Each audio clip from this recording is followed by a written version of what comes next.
Welcome to my YouTube channel. നിങ്ങൾ എന്റെ video ആദ്യമായിട്ടാണ് കാണുന്നതെങ്കിൽ സബ്സ്ക്രൈബ് ചെയ്യുക. അപ്പൊ നമ്മൾ ഇന്ന് പഠിക്കാൻ പോകുന്നത് കോഗ്നിറ്റീവ് തിയറിയെ കുറിച്ചാണ്. സെക്കൻഡ് സെമസ്റ്റർ ടോപ്പിക് ആണ്. പിന്നെ ഈ ഒരു ടോപ്പിക്കിന്റെ പ്രത്യേകത എന്ന് പറഞ്ഞു കഴിഞ്ഞാൽ ഇതില്ലാത്തൊരു ക്വസ്റ്റ്യൻ പേപ്പർ ഒരു 3-4 വർഷമായിട്ട് നമ്മുടെ കേരള യൂണിവേഴ്സിറ്റിയിൽ നിന്ന് ഇറങ്ങിയിട്ടില്ല.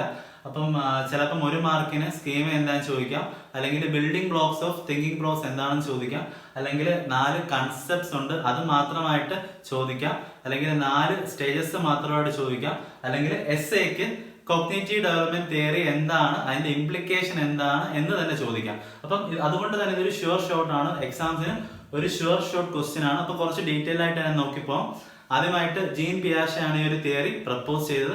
അദ്ദേഹം ഒരു സ്വിസ് ബയോളജിസ്റ്റ് ആണ്. ഇനി മറ്റൊരു പ്രധാനപ്പെട്ട പോയിന്റ്, പലരും കോഗ്നിഷൻ എന്ന് പലയിടത്തും ഉപയോഗിക്കുന്നത് കണ്ടിട്ടുണ്ട്, പക്ഷെ മീനിങ് അറിയാത്ത കുറച്ച് കുട്ടികളെങ്കിലും കാണും. അവർക്ക് വേണ്ടി പറയട്ടെ, കോഗ്നിഷൻ എന്ന് പറയുന്നത് process by which knowledge and understanding is developed in mind.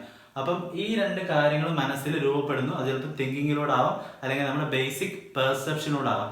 നിങ്ങൾക്ക് ഇതൊന്നും അറിയത്തില്ലെങ്കിൽ ജസ്റ്റ് തിങ്കിങ് എന്നെങ്കിലും ഓർത്ത് വെച്ചേക്കുക. കോഗ്നിഷൻ എന്ന് പറയുന്നത് തിങ്കിങ്ങുമായിട്ട് അല്ലെങ്കിൽ ചിന്തയുമായിട്ട് റിലേറ്റഡ് ആണ് എന്നെങ്കിലും ഓർത്ത് വെച്ചേക്കുക. ഇനി നമുക്ക് തിയറിയിലേക്ക് കിടക്കാം. അപ്പം ഈ തിയറി പ്രധാനമായിട്ട് പറഞ്ഞത് ചൈൽഡ് അവന്റെ ചുറ്റുമുള്ള ചുറ്റുപാടുകളെ കുറിച്ച് അല്ലെങ്കിൽ എൻവയോൺമെന്റിനെ കുറിച്ച് എപ്പോഴും അവെയർ ആയിരിക്കും. പിന്നെ തിങ്കിങ് സ്ട്രാറ്റജീസ് അല്ലെങ്കിൽ തിങ്കിങ് ഓരോ സ്റ്റേജിലും ഡെവലപ്പ് ചെയ്ത് പോകുമെന്നാണ് ജീൻ പിയാഷെ പറഞ്ഞു വെച്ചത്. അപ്പൊ ഇത് 2 ഇൻട്രൊഡക്ഷൻ ആയിട്ട് എഴുതുക. ഇനി നമുക്ക് നമ്മുടെ ടോപ്പിക്കിലേക്ക് വരാം, കുറച്ചുകൂടി ഡീറ്റെയിൽ ആയിട്ട് പഠിക്കാം. അപ്പൊ ഇനി 4 കൺസെപ്റ്റിനെ കുറിച്ച് പഠിക്കാം. ഒന്നാമതായിട്ട് സ്കീമ, രണ്ടാമതായിട്ട് അഡാപ്റ്റേഷൻ, മൂന്നാമതായിട്ട് എക്വിലിബ്രേഷൻ, നാലാമതായിട്ട് ഓർഗനൈസേഷൻ. അപ്പം ഞാൻ നേരത്തെ പറഞ്ഞിരുന്നു എപ്പോഴും ഒരു ഷോർ ഷോട്ട് ആണ്. ഇനി ഇതിലും സബ് ഡിവിഷൻ ഉണ്ട്. അഡാപ്റ്റേഷനെ അസിമിലേഷൻ എന്നും അക്കോമഡേഷൻ എന്നും വീണ്ടും ഡിവൈഡ് ചെയ്തിട്ടുണ്ട്. ഇതും 1 മാർക്ക് അല്ലെങ്കിൽ 2 മാർക്കിന് സ്ഥിരമായിട്ട് ചോദിക്കുന്ന ചോദ്യമാണ്. അപ്പൊ നമുക്ക് സ്കീമ എന്താണെന്ന് നോക്കാം. സ്കീമയെ കുറിച്ച് പറയുമ്പോൾ നമ്മൾ ആദ്യമായിട്ട് ചിന്തിക്കേണ്ട ഒരു കാര്യം, സ്കീമ എന്ന് പറയുന്നത് ഒരു basic building blocks of thinking process ആണ്. Basic building block. രണ്ടാമതായിട്ട് സൈക്കോളജിക്കൽ സ്ട്രക്ചർ ആണ്, അതായത് മെന്റൽ സ്ട്രക്ചർ ആണ്, ഒരു കോഗ്നിറ്റീവ് ഫ്രെയിംവർക്ക് ആണ്. അപ്പം ഇതൊക്കെ സ്കീമയായിട്ട് ബന്ധപ്പെട്ട പോയിന്റ്സ് ആണ്. ഇനി പോയിന്റ്സിന് ക്ഷാമം ഉണ്ടെന്ന് ആരും പറയണ്ട, ഇതിനകത്ത് ഏത് എഴുതിയാലും സ്കീമ തന്നെയാണ്. അപ്പൊ നമ്മളൊരു പുതിയൊരു വസ്തു കാണുന്നു, ഇവയിൽ ഏതെങ്കിലും ഒരു രീതിയിൽ അല്ലെങ്കിൽ അതിനെ കുറിച്ച് ഒരു ഫ്രെയിംവർക്ക് നമ്മുടെ മനസ്സിൽ രൂപപ്പെടുത്തി എടുക്കുന്നു. ഒരു ആനയെ കുറിച്ച് കാണുന്നു, അപ്പൊ ആനയ്ക്ക് 4 കാലുണ്ട്, കൊമ്പുണ്ട്, തുമ്പിക്കൈയുണ്ട്. അപ്പൊ ഇങ്ങനെയൊക്കെ നമ്മൾ ഒരു സ്കീം നമ്മുടെ മനസ്സിൽ ഡെവലപ്പ് ചെയ്ത് വെക്കുന്നു. അപ്പം ഈ ഡെവലപ്മെന്റിലൂടെയാണ് നമ്മൾ പുതിയൊരു കാര്യം നമ്മൾ മനസ്സിലേക്ക് പഠിച്ച് വെക്കുന്നത്. രണ്ടാമതായിട്ട് എന്താണ് അഡാപ്റ്റേഷൻ എന്ന് നോക്കാം. അപ്പം അഡാപ്റ്റേഷൻ എന്ന് പറയുന്നത് ഇപ്പോൾ ഓൾറെഡി ഒരു സ്കീമ ഉണ്ടല്ലോ, ആ ഒരു സ്കീമയിലേക്ക് പുതിയ ഇൻഫർമേഷൻ ചിലപ്പോൾ ആഡ് ചെയ്യുകയായിരിക്കും, ചിലപ്പോൾ ഓൾട്ടർ ചെയ്യുകയായിരിക്കും. അപ്പം ഈ ഒരു അഡീഷൻ അല്ലെങ്കിൽ ഓൾട്ടറേഷൻ ഒക്കെയാണ് അഡാപ്റ്റേഷൻ. അപ്പം അഡാപ്റ്റേഷൻ 2 രീതിയിലുണ്ട്. ഒന്ന് അസിമിലേഷനും 2 അക്കോമഡേഷനും. 2ന്റെ വ്യത്യാസം കൃത്യമായിട്ട് പഠിച്ചു വയ്ക്കുക. ഓൺലൈൻ എക്സാമിന് സ്ഥിരമായിട്ട് ചോദിക്കുന്നുണ്ട്, ഇനി യൂണിവേഴ്സിറ്റി എക്സാമിന് ചോദിക്കുന്നുണ്ട്. യൂണിവേഴ്സിറ്റി എക്സാമിന് ചോദിച്ചാൽ എങ്ങനെയെങ്കിലും എഴുതി പറ്റിക്കാൻ പറ്റും, പക്ഷെ ഓൺലൈൻ എക്സാമിന് കൃത്യമായിട്ടാണ് ചോദിച്ചത്. അതുകൊണ്ട് തന്നെ അതിന്റെ വ്യത്യാസം കൃത്യമായിട്ട് പഠിച്ചു വെക്കുക. അസിമിലേഷൻ എന്ന് പറയുന്നത് ഓൾറെഡി ഒരു സ്കീമയുണ്ട്, ഒരു എക്സിസ്റ്റിംഗ് ആയിട്ടുള്ള നോളജ് ഉണ്ട്, ഇതിലേക്ക് നമ്മൾ ഇൻഫർമേഷൻ ആഡ് ചെയ്യുന്നതിന് വിളിക്കുന്ന പേരാണ് അസിമിലേഷൻ എന്ന് പറയുന്നത്. അപ്പൊ നമുക്ക് സ്കീമയുടെ എക്സാമ്പിൾ നോക്കാം. സ്കീമ ഇപ്പൊ ഞാൻ പറഞ്ഞല്ലോ, ആനയുടെ കാര്യം പറഞ്ഞല്ലോ, അല്ലെങ്കിൽ ഒരു പട്ടിയുടെ കാര്യം പറഞ്ഞല്ലോ, അതേപോലെ നമുക്ക് അസിമിലേഷൻ നോക്കാം. ഒരു ഡോഗ് അല്ലെങ്കിൽ ഒരു നായ നമ്മൾ കാണുന്നു. അപ്പം നായ ഒറ്റ നോട്ടത്തിൽ കണ്ടു കഴിഞ്ഞാൽ നായക്ക് കാലുണ്ട്, വാലുണ്ട് എന്നൊക്കെ നമുക്ക് മനസ്സിലാവും.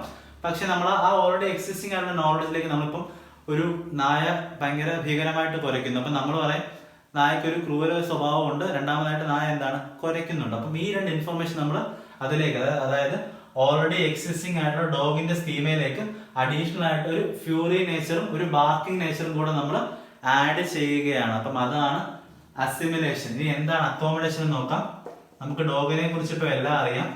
നമ്മളൊരു ക്യാറ്റിനെ കാണുന്നു. അപ്പം ക്യാറ്റിനെ കണ്ടപ്പം കൊച്ചു കുട്ടികളല്ല, അപ്പൊ നമുക്ക് ആദ്യം ഒരു സംശയം ഉണ്ടാകാം, നായ തന്നെ ആണോ എന്ന്. അപ്പം ആ ഒരു സംശയം കഴിയുന്നൊരവസ്ഥയുണ്ട്. അപ്പൊ അത് കഴിഞ്ഞിട്ട് അവർ ചിന്തിച്ചെടുക്കും, ഡോഗ് അല്ല, തമ്മിൽ കുറെയൊക്കെ അന്തരമുണ്ട്. അപ്പം ആ ഒരു അന്തരങ്ങൾ ഒരു പുതിയൊരു ഒരു relatively new set of knowledge ആണ്. അപ്പം ഈ relatively new set of knowledge എന്ത് ചെയ്യപ്പെടുന്നുണ്ട്? ഇതുമായിട്ട് ചേർന്ന് പോവോ? ഇല്ല. അപ്പം ആ എക്സിസ്റ്റിംഗ് ആയിട്ടുള്ള സ്കീം മോഡിഫൈ ചെയ്യുകയാണ്. അപ്പം ഈ സ്കീം മൊത്തത്തിൽ ചിലപ്പോൾ പോവുമായിരിക്കും, അല്ലെങ്കിൽ ചില വ്യത്യാസങ്ങൾ വരുമായിരിക്കും. മൊത്തത്തിൽ മോഡിഫൈ ചെയ്ത് പുതിയൊരു സ്കീം ഫോം ചെയ്യുന്നുണ്ട് ഇവിടെ. അപ്പം ഒരു പുതിയൊരു സ്കീം ഫോം ചെയ്യുന്നു. ഒരു വ്യത്യാസം വരുമ്പോൾ ഒരു പുതിയ സ്കീം ഫോം ചെയ്യുന്നു. ആൾട്ടറേഷൻ ഓഫ് നോളജ് അല്ലെങ്കിൽ മോഡിഫിക്കേഷൻ ഓഫ് നോളജ് ഒക്കെയാണ് അക്കോമഡേഷൻ. മോഡിഫിക്കേഷനും ഓൾട്ടറേഷൻ എന്ന് കേട്ട് കഴിഞ്ഞാൽ അപ്പോഴേ മനസ്സിലാക്കുക അക്കോമഡേഷൻ ആണെന്ന്. പഴയ നോളജിലേക്ക്, ഓൾറെഡി എക്സിസ്റ്റിംഗ് നോളജിലേക്ക് ഇൻഫർമേഷൻ ആഡ് ചെയ്യുകയാണെങ്കിൽ അത് അസിമിലേഷൻ ആണ്. ഇനി കോഗ്നിറ്റീവ് ബാലൻസ് ഓഫ് സ്കീമ അല്ലെങ്കിൽ കോഗ്നിറ്റീവ് ബാലൻസ് ഓഫ് ഇൻഫർമേഷൻ വിളിക്കുന്ന പേരാണ് ഇക്വിബറേഷൻ. ഇപ്പൊ കോഗ്നിറ്റീവ് ബാലൻസ് നടന്നു കഴിഞ്ഞാൽ അസിമിലേഷൻ അക്കോമഡേഷൻ വലിയ കുഴപ്പമില്ലാതെ നടന്നു കഴിഞ്ഞാൽ അവിടെ ഇക്വിലിബ്രിയം എന്ന് പറയും. കാരണം പ്രത്യേകിച്ച് പ്രശ്നങ്ങളൊന്നും ഉണ്ടായില്ല. പക്ഷേ പ്രോപ്പറായിട്ട് ബാലൻസ്ഡ് അല്ലെങ്കിൽ അവിടെ ഡിസ്ഇക്വിലിബ്രിയത്തിന് അത് വഴി തെളിക്കും. ഇനി എന്താണ് ഓർഗനൈസേഷൻ എന്ന് നോക്കാം. അപ്പം ഞാൻ പറഞ്ഞല്ലോ, നമ്മൾ കുറെ എക്സ്പീരിയൻസ് ഒക്കെ നമുക്ക് കിട്ടുന്നുണ്ട്. ഇവയൊക്കെ ഒരു വ്യക്തമായിട്ടുള്ള പ്ലാനിങ് അല്ലെങ്കിൽ ഒരു വ്യക്തമായിട്ടുള്ള ഒരു രീതിയിൽ ഓർഗനൈസ് ചെയ്യുന്ന വിളിക്കുന്ന പേരാണ് ഓർഗനൈസേഷൻ. അപ്പം ഇതാണ് പ്രധാനപ്പെട്ട 4 കൺസെപ്റ്റുകൾ. 4 കൺസെപ്റ്റ് ആണ്, സ്റ്റേജസ് അല്ല, 4 കൺസെപ്റ്റുകൾ: സ്കീമ, അഡാപ്റ്റേഷൻ, ഇക്വിബറേഷൻ, ഓർഗനൈസേഷൻ. ഇനി ഇത് എസ്സേക്ക് ചോദിച്ചാൽ പ്രത്യേകം നിങ്ങൾക്ക് ഇപ്പൊ തന്നെ മനസ്സിലാക്കാണ്. ഇതുകൊണ്ട് തന്നെ നമുക്കൊരു 1.5 പേജോളം എഴുതാൻ സാധിക്കും. അപ്പൊ ഇനി ബാക്കിയുള്ള സ്റ്റേജസ് കൂടെ ചേർത്ത് നമുക്ക് പറഞ്ഞ് വെക്കാം. ഇനി അടുത്തതായിട്ട് സ്റ്റേജസ് ഓഫ് പിയാഷെസ് കോഗ്നിറ്റീവ് ഡെവലപ്മെന്റ്. ഇപ്പൊ ഇനി കോഗ്നിറ്റീവ് ഡെവലപ്മെന്റ് തിയറിയിലെ പ്രധാനപ്പെട്ട കുറച്ച് സ്റ്റേജസ് നോക്കാം. പ്രധാനമായിട്ട് 4 സ്റ്റേജസ് ആണുള്ളത്. ഒന്നാമതായിട്ട് സെൻസറി മോട്ടോർ സ്റ്റേജ്.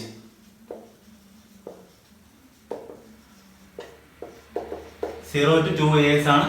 ആ ഒരു പേര് പറയുന്നത് പോലെ തന്നെ കുട്ടികൾ സെൻസിലൂടെയും മോഷനിലൂടെയും ഒക്കെ അല്ലെങ്കിൽ മൂവ്മെന്റ്സിലൂടെയൊക്കെയാണ് ചുറ്റുപാടുള്ള കാര്യങ്ങളെ കുറിച്ച് പഠിക്കുന്നത്. സെൻസസ് ആൻഡ് മൂവ്മെന്റ്സ്, ചെറിയ ബേസിക് ആക്ഷൻസും മൂവ്മെന്റ്സും ഒക്കെയാണ് ഈ സ്റ്റേജിന്റെ പ്രത്യേകതകൾ.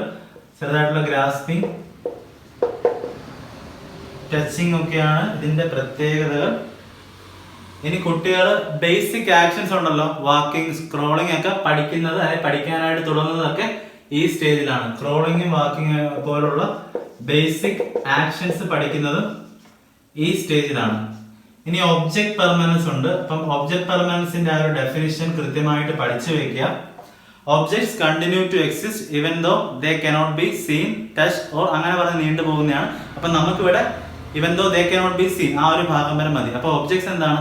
കാണുന്നില്ലെങ്കിൽ വസ്തുക്കളോട് എക്സിസ്റ്റ് ചെയ്യുന്നുണ്ട് എന്നൊരു അവസ്ഥയിലേക്ക് കുട്ടികൾ ഡെവലപ്പ് ആകുന്നു. അപ്പൊ പിയാഷെ പറഞ്ഞു വെച്ചത് ഈ ഒരു സ്റ്റേജിന്റെ അവസാനത്തോടു കൂടി ഒബ്ജക്ട് പെർമനൻസ് ആകുമെന്നാണ്. പക്ഷെ ഈ കാലഘട്ടത്തിൽ അതിനു മുമ്പൊക്കെ ഒബ്ജക്ട് പെർമനൻസ് കടന്നു വരുന്നുണ്ട്. എങ്കിലും അദ്ദേഹം പറഞ്ഞ കാര്യം മാത്രം നിങ്ങൾ പഠിച്ചാൽ മതി. ഇപ്പൊ ഒബ്ജക്ട് പെർമനൻസ്, ഇപ്പൊ ഒരു ഉദാഹരണം പറയാനാണെങ്കിൽ ഒരു കുട്ടിയുടെ ഫേവറേറ്റ് ആയിട്ടുള്ള ടോയ് എടുത്ത് മാറ്റിക്കഴിഞ്ഞാൽ കുട്ടി ആദ്യത്തെ ഒരു 1-2 സെക്കൻഡ് ഒന്ന് ചെറിയൊരു ഇത് കഴിഞ്ഞിട്ട് ആ ടോയ് അവിടെ ഉള്ള പോലെ കുട്ടി പെരുമാറും. അപ്പൊ അത് തന്നെയാണ് ഒബ്ജക്ട് പെർമനൻസ്. ഇനി പഠിക്കാനുള്ള പ്രധാനപ്പെട്ട മറ്റൊരു പോയിന്റ്, കുട്ടി മറ്റുള്ളവരെ അനുകരിക്കുവാനായിട്ട് ശ്രമിക്കും. To copy or imitate others. To copy or imitate others. പിന്നുള്ള പ്രധാനപ്പെട്ട പോയിന്റ് എന്ന് പറയുന്നത് സിമ്പിൾ ലാംഗ്വേജസിലൂടെ കമ്മ്യൂണിക്കേറ്റ് ചെയ്യാനായിട്ട് ശ്രമിക്കും. സിമ്പിൾ ആയിട്ടുള്ള ലാംഗ്വേജസിലൂടെ കമ്മ്യൂണിക്കേറ്റ് ചെയ്യുവാനായിട്ട് ശ്രമിക്കും. അപ്പൊ ഇത്രയാണ് പ്രധാനപ്പെട്ട പോയിന്റ്. സെൻസറി അല്ലെങ്കിൽ മൂവ്മെന്റ്സിലൂടെയാണ് കാര്യങ്ങൾ പഠിക്കുന്നത്. പിന്നെന്താണ്? ഗ്രാസ്പിംഗ്, ലിക്കിംഗ് പോലുള്ള ചെറിയ ചെറിയ മൂവ്മെന്റ്സ്.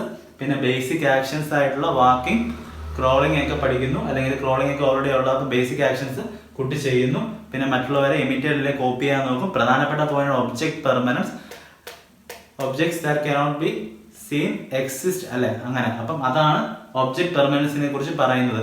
വസ്തുക്കൾ എക്സിസ്റ്റ് ചെയ്യുന്നുണ്ട്, അവ കാണപ്പെടുന്നില്ലെങ്കിലും എക്സിസ്റ്റ് ചെയ്യുന്നുണ്ട് എന്ന് മനസ്സിലാക്കുന്ന അവസ്ഥയാണ് ഒബ്ജക്ട് പെർമനൻസ്. പിന്നെ സിമ്പിൾ ലാംഗ്വേജസിലൂടെ അച്ഛനും അമ്മയൊക്കെ ആയിട്ട് കമ്മ്യൂണിക്കേറ്റ് ചെയ്യാൻ, മറ്റുള്ളവരായിട്ട് കമ്മ്യൂണിക്കേറ്റ് ചെയ്യാനായിട്ട് കുട്ടി ശ്രമിക്കുന്നു. അപ്പൊ ഇത്രയുമാണ് സെൻസറി മോട്ടോർ സ്റ്റേജ്. രണ്ടാമത് നമുക്ക് പഠിക്കാനുള്ളത് പ്രീ ഓപ്പറേഷണൽ സ്റ്റേജ് ആണ്. Pre operational stage 2 to 7 years ആണ്. രണ്ടായി ഡിവൈഡ് ചെയ്തിട്ടുണ്ട്. പ്രീ കൺസെപ്ച്വലും ഇൻറ്റ്യൂട്ടീവ് സ്റ്റേറ്റ് എന്ന്. ഇൻറ്റ്യൂട്ടീവും പ്രീ കൺസെപ്ച്വൽ 2 to 4ഉം 4 to 7ഉം ആണ് ഡിവിഷൻ വരുന്നത്. അപ്പം പ്രീ ഓപ്പറേഷൻ അതിന്റെ പ്രത്യേകത നമുക്ക് നോക്കാം. അപ്പം പ്രധാനമായിട്ടും ഒന്നാമത്തത് കുട്ടികൾ സിംബോളിക് റെപ്രസെന്റേഷൻസ് പഠിക്കുന്ന അല്ലെങ്കിൽ അതിലൂടെ കാര്യങ്ങൾ ഗ്രഹിക്കുന്നത് ഈ ഒരു സ്റ്റേജിലാണ്. Beginning of symbolic representations. ഇനി അടുത്തതായിട്ട് അപ്പം കുട്ടികൾ സിംബോളിക് റെപ്രസെന്റേഷൻ തിങ്ക് ചെയ്യുന്നതിലെ കാര്യങ്ങൾ പഠിക്കുന്നു. രണ്ടാമതായിട്ട് അണ്ടർസ്റ്റാൻഡിങ് ഓഫ് സിംബൽസ്, അതും ഈ ഒരു സ്റ്റേജിൽ തന്നെയാണ്. മൂന്നാമത്തെ പ്രധാനപ്പെട്ട പോയിന്റ്, കുട്ടികളുടെ തിങ്കിങ് എപ്പോഴും ഇൻഡ്യൂഷനെ ബേസ് ചെയ്തായിരിക്കും. ഇൻഡ്യൂഷനെ ബേസ്, ലോജിക്കലല്ല, ഇൻഡ്യൂഷനെ ബേസ് ചെയ്തായിരിക്കും കുട്ടികളുടെ തിങ്കിങ്. ഈ ഒരു സ്റ്റേജിൽ ഇൻഡ്യൂഷനെ ബേസ് ചെയ്തായിരിക്കും. അടുത്ത പ്രധാനപ്പെട്ട പോയിന്റ് ആണ് ഈഗോ സെൻട്രിസം. കുട്ടികൾ അവരുടെ ഭാഗത്ത് നിന്ന് മാത്രം കാര്യങ്ങൾ മനസ്സിലാക്കുന്നു, അല്ലെങ്കിൽ മറ്റുള്ളവരുടെ കാഴ്ചപ്പാടിൽ കുട്ടികൾ കാര്യങ്ങൾ മനസ്സിലാക്കുന്നില്ല. അതിനെ വിളിക്കുന്ന പേരാണ് ഈഗോ സെൻട്രിസം. അപ്പൊ ഈഗോ സെൻട്രിസം ഉള്ള സ്റ്റേറ്റ് പ്രീ ഓപ്പറേഷൻ ആണ് ഈഗോ സെൻട്രിസം ഉള്ള സ്റ്റേറ്റ്. അടുത്തതായിട്ട് അനിമിസം. ജീവനില്ലാത്ത വസ്തുക്കൾക്ക് നമ്മളെ പോലെ ഇമോഷൻസും ജീവനും ഒക്കെ ഉണ്ടെന്ന് പറഞ്ഞ് അവയുമായിട്ട് കമ്മ്യൂണിക്കേറ്റ് ചെയ്യുക. നിങ്ങൾക്ക് കുട്ടികളെ ഒബ്സർവ് ചെയ്താൽ മനസ്സിലാവും, കുട്ടികൾ ഈ പാവ അല്ലെങ്കിൽ അങ്ങനെയുള്ള വസ്തുക്കളും ഒക്കെ ആയിട്ട് സംസാരിക്കുവാനോ അവരോട് കളിക്കുവാനോ കുട്ടികൾ ശ്രമിക്കും. ഇനി അടുത്ത പ്രധാനപ്പെട്ട പോയിന്റ് ആണ് centration.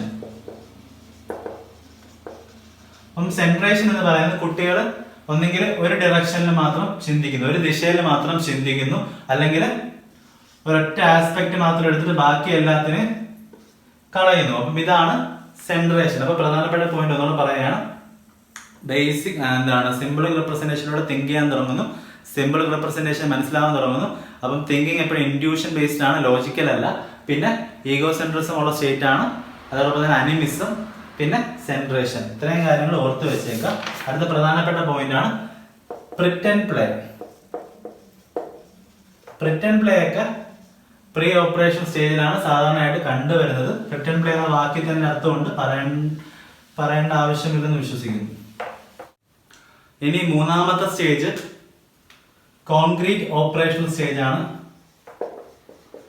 Concrete operational 7 to 11 years ആണ്. 7 to 11 years ആണ്. അപ്പൊ ഞാൻ നേരത്തെ പറഞ്ഞ പോലെ നമ്മൾ പറഞ്ഞിരുന്നു ലോജിക്കൽ തിങ്കിങ് ഇതിനു മുമ്പ് പോസിബിൾ അല്ല എന്ന് പറഞ്ഞിരുന്നു. ഈ ഒരു സ്റ്റേജിൽ ലോജിക്കൽ തിങ്കിങ് പോസിബിൾ ആണ്. കോൺക്രീറ്റ് തിങ്സിനെ കുറിച്ചുള്ള ഒരു ലോജിക്കൽ തിങ്കിങ് പോസിബിൾ ആയിട്ടുള്ള സ്റ്റേജ് ആണ് കോൺക്രീറ്റ് ഓപ്പറേഷണൽ. ഇനി ഈഗോ സെൻട്രിസം ഡിസപ്പിയർ ചെയ്യുന്നത് ഈ സ്റ്റേജിലാണ്. Ego centrism disappears. മൂന്നാമതായിട്ടുള്ള പ്രധാനപ്പെട്ട പോയിന്റ് ആണ് can arrange objects in any orders. Objects ഒക്കെ അറേഞ്ച് ചെയ്യാനായിട്ട് സാധിക്കുന്നതും ഈ ഒരു കോൺക്രീറ്റ് ഓപ്പറേഷണൽ സ്റ്റേജിലാണ്. ഇനി ഇൻഡക്റ്റീവ് തിങ്കിങ് പോസിബിൾ ആയിട്ടുള്ള സ്റ്റേജും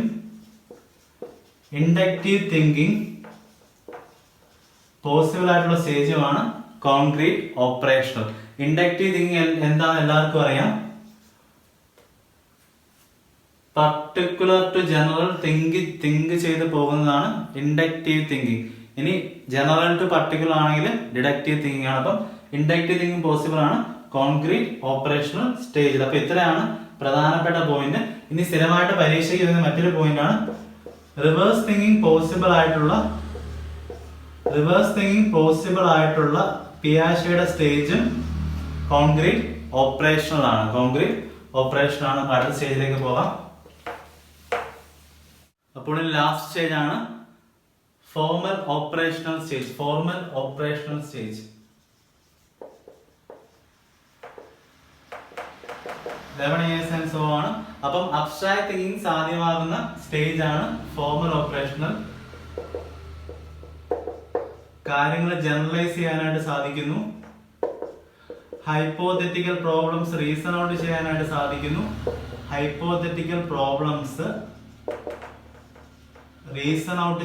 സാധിക്കുന്നു. അബ്സ്ട്രാക്റ്റ് ആയിട്ടുള്ള കാര്യങ്ങളെ കുറിച്ച്, അതായത് കാണാത്ത കാര്യങ്ങളെ കുറിച്ച് ചിന്തിക്കുവാനായിട്ട് സാധിക്കുന്നു. അപ്പം ഇത്രയാണ് ഫോർമൽ ഓപ്പറേഷനുള്ള കുറച്ച് സ്റ്റെപ്പുകൾ. അപ്പം നമ്മൾ പ്രധാനപ്പെട്ട 4 സ്റ്റേജസ് പറഞ്ഞു, 4 കൺസെപ്റ്റ്സ് പറഞ്ഞു. ഈഗോ സെൻട്രസിനെ കുറിച്ച് പറഞ്ഞപ്പോൾ ഈഗോ സെൻട്രസ് എന്താണ്, ഏത് സ്റ്റേജിലാണ് വരുന്നത്, ഏത് സ്റ്റേജിലാണ് ഡിസപ്പർ ചെയ്യുന്നത്, അപ്പം ഇതെല്ലാം കൃത്യമായിട്ട് പഠിച്ചു വയ്ക്കുക, ഒരു സംശയത്തിന് ഇടവരാതെ പഠിച്ചു വയ്ക്കുക. അപ്പം ഇതൊക്കെയാണ് പിയാഷെ പറഞ്ഞു വെച്ച അതായത് പ്രധാനപ്പെട്ട കോഗ്നിറ്റീവ് ഡെവലപ്മെന്റ് തിയറിയിലെ കാര്യങ്ങൾ. ഇനി ഇതെങ്ങനെ എഡ്യൂക്കേഷൻ ഇംപ്ലിക്കേഷൻ, അപ്പം നമുക്കറിയാം ഓരോ സ്റ്റേജിലും കുട്ടിയുടെ തിങ്കിങ് ഏത് വിധത്തിലാണെന്ന് അറിഞ്ഞു കഴിഞ്ഞാൽ അപ്പം അതിനനുസരിച്ച് നമുക്ക് വേണമെങ്കിൽ ഇൻസ്ട്രക്ഷണൽ മെറ്റീരിയൽസും പ്രൊസീജിയേഴ്സും നമുക്ക് പ്ലാൻ ചെയ്യാം. അപ്പം ഇത് തന്നെയാണ് പ്രധാനപ്പെട്ട ഒരു എഡ്യൂക്കേഷൻ ഇംപ്ലിക്കേഷൻ. പിന്നെ ഏത് സ്റ്റേജിൽ എങ്ങനെ പഠിപ്പിക്കണം, പിന്നെ കരിക്കുലം എങ്ങനെ നമുക്ക് പ്ലാൻ ചെയ്യാം. അപ്പോൾ ഇതെല്ലാം ഈ ഒരു ഡെവലപ്മെന്റ് തിയറിയുടെ എഡ്യൂക്കേഷണൽ ഇംപ്ലിക്കേഷൻസ് ആണ്. അപ്പം ഇന്നത്തെ കാര്യങ്ങളെല്ലാം മനസ്സിലായെന്ന് വിശ്വസിക്കുന്നു. വേറെ എന്തെങ്കിലും സംശയമോ എന്തെങ്കിലും ടോപ്പിക്സ് ആഡ് ചെയ്യണമെങ്കിൽ കമന്റ് ബോക്സിൽ മെൻഷൻ ചെയ്യുക. താങ്ക്സ്.